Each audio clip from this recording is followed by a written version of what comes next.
प्रत्येकाला स्वातंत्र्य दिलेलं आहे आणि माझ्या स्वातंत्र्यावर जर का अतिक्रमण तू करत असशील तर नाविलाज या धरणीचा होतोय. तुला योग्य ते शासन करण्यासाठी आणि या माझ्या मरत मानवांसाठी शासन तुला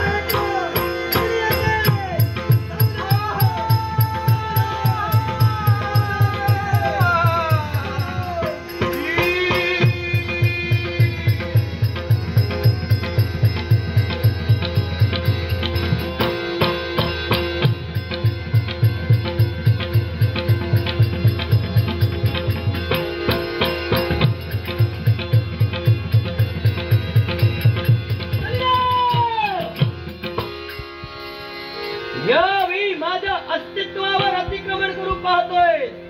काय तुला अधिकार पोचतोय? आज तुझ्यामुळं स्वतःची बंधनं तोडून शेषाच्या फळेवर अरुण असणारी ही धरणी मूर्तिमंत स्वरूपात प्रकट झाली आहे. सांग काय अधिकार पोचतोय माझ्या अस्तित्वावर अतिक्रमण करण्याचा? मनाला ती चिंता अग्नीकडे धाव घेत असतात अशी तुझी परिस्थिती झाली. वाचा स्त्रिये, आज स्वतःच्या जीवानं माझा अपमान केला. एक लक्षात ठेव, यापूर्वी देवतांचा मी फार ऐकलं, यापुढे ऐकणार नाही. देवतांचा वारमान, कारण देवतांमुळे तुला हे युग मिळाले. तर स्वतःच्या अस्तित्वासाठी झटण्यासाठी फिरत होतास. पण ज्या वेळी देवतांना सहाय्य केलं आणि म्हणूनच ती तुझी कुठेतरी कार्यदक्षता फुकट जाऊ नये त्याच्यासाठी देवतांनी तुला अस्तित्व दिलंय. ते या कलियुगात तुझ्या नावावरून हे तुझं युग चालतंय. अर्थात त्या देवतांचा मोठेपणा वाढवायचंय की नष्ट करायचंय हे ठरविल्या अगोदर स्वतःच अस्तित्व निर्माण करू पाहणाऱ्या या देवतांची झटकाला योग्य त्यावेळी शासन केल्याशिवाय धरणी शांत बसणार नाही. एवढी हिंमत माझा कोप तुला विनपती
अस्तित्वावर अतिक्रमण करतोय.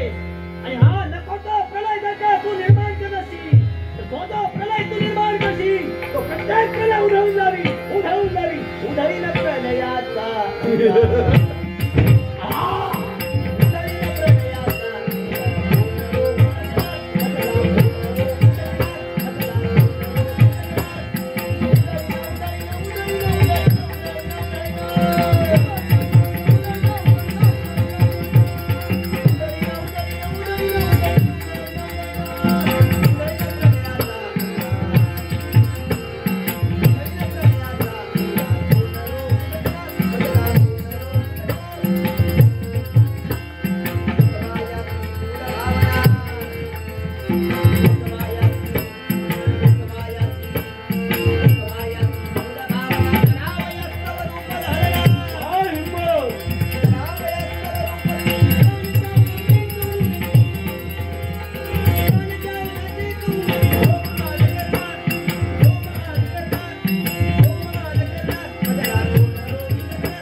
आणि याच्यामुळं या धरणीचं अस्तित्व नष्ट होण्याची वेळ आली आहे. याच्यासाठी जो स्वतःच्या अस्तित्वासाठी झटतोय तो इतरांचा विचार न करता झटतोय.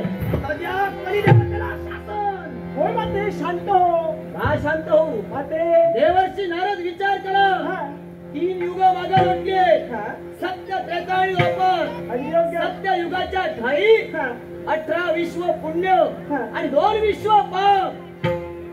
त्रेता युगाच्या ठाई 15 विश्व पुण्य आणि 5 विश्व पाप. पण द्वापार युगाच्या ठाई तो समतोल राखला गेला. 10 विश्व पुण्य आणि 10 विश्व पाप. पण या 4थ्या युगात या कलिदेवतेची सत्ता. हा समतोल बिघडून 18.5 विश्व पाप आणि फक्त 3 विश्व पुण्य. अशा आधारणी देवतेला शासन हे घडलं पाहिजे. या कलिदेवाशी तू युद्ध करतेस. मग मला सांग सांप्रत युग कुणाचं चालू आहे? कलिदेवाचं. सत्य. मग सत्ता कुणाची? कलिदेवाची. होय ना? सत्ता जरी याची असली तरी याला विचार करायला हवा. देवतातील आपण एक घटक आहोत. सामान्य मरद मानवांच्या ज्यावेळी वाटेला गेला त्यावेळी त्या सामान्य मानवाने सुद्धा याला उलट करून ठेवलं. तो प्रसंग नेत्रासमोर असताना सुद्धा आज या कलियुगात अधर्माला सोडताना कलिदेव देतोय. मान्य युग देतोय. अस्तित्व या धरणीचं आणि स्वतःच्या अस्तित्वासाठी झटकत असताना नाही या कलिदेवतेला शांत बसू देणार. माते शांत हो. पण याच्याशी युद्ध करून काही फायदा नाही. का म्हणून? कारण माते सांप्रत युग याचा चालू आहे. मग माते गत काळाची आठवण कर. ज्या देवतेने तुला जो मार्ग दाखविलाय त्या मार्गाचा अवलंबन तुला करावा लागेल. देवर्षी नारद सहज आपल्या मुखातून शब्द बाहेर पडला. यावेळी आमचं या कलिदेवते पुढे काही चालणार नाही. कारण युगाचा प्रवक्ता हा. अगदी सत्य. हे कलियुग याचे अस्तित्व जरी आमचं असलं तरी आमच्यावरही अधिकार या कलिदेवतेचा आहे. आणि यामुळेच आम्हाला पराभव प्राप्त होतो. पण गत काळाची आठवण आपण आम्हाला करून दिला. कारण देवदेवतांनी आम्हाला भरोशाच्या वाणीला सांगितलंय ज्या ज्या वेळी या धरणीवर अधर्म अत्याचार थोपवेल त्या त्या वेळी आम्हाला हात द्या.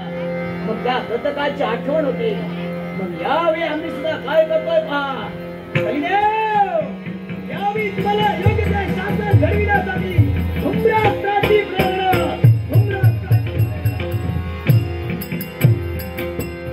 नारद ही नागिन जाता जाता बरंच काही बोलून गेली.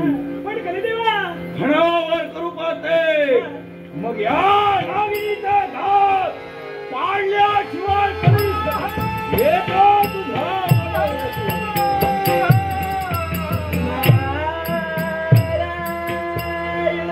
हे देवा सज्जनांचा उद्धार आणि दुष्टांचा नाश कसा होईल याकरता देवा माझी पाय पीठ. पण देवा या तुझ्या साऱ्या सद्भक्तांना या नारदाचा संघर्ष आणि तो म्हणजे एकच उद्योग सविता रुद्रत्त सवितता संबंध वच्च विपरीत वच्च महंत वेद रूपता.